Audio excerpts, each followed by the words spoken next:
Hüseyin var, Hüseyin var. Sana yazıklasın Zeynep. Hüseyin var, Hüseyin var. Bacım kurban buna haldi. Hüseyin var, Hüseyin var. Arada pençerin kaldı. Hüseyin var, Hüseyin var. Beni çölden çöle saldı. Hüseyin var, Hüseyin var. Allahümme salli ala Muhammedin ve ali Muhammed. Gülüm gülabe gelmesin sensiz. Şerbalay kardeşimizin vesiyetinden yerdi mənə qəbrin əvvəl gecəsində bilirəm İmam Hüseyin məni təh qoymuyordu.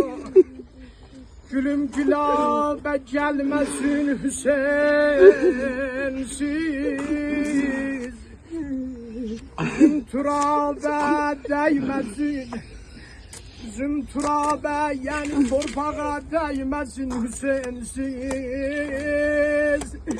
Yerdi bilirəm nəkir o münkirə deyim mən ölsəm.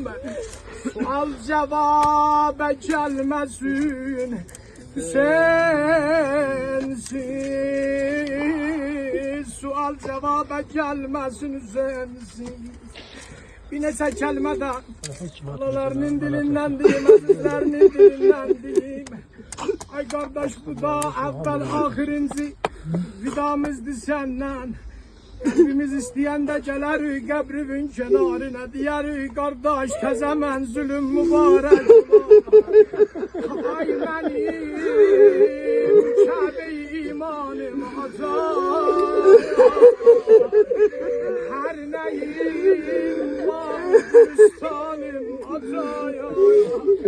Kalbine hakim o sultanım azar. Cennetim hem de rızvanım acaya. Sana kurban ola bu canim acaya. Bana ay kardeş babalarım gelip kabulüme. Babalarının dilinden direm koyduğununda ne kadri dayanır. Ay benim güzel atam. Şemrük sarba koy mən də yanım.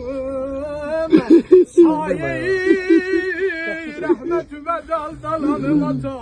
Ver icazə başıva mən dolanım. Çarəsiz qəlbimə dərmanım. Hacaya sənə qurban ol.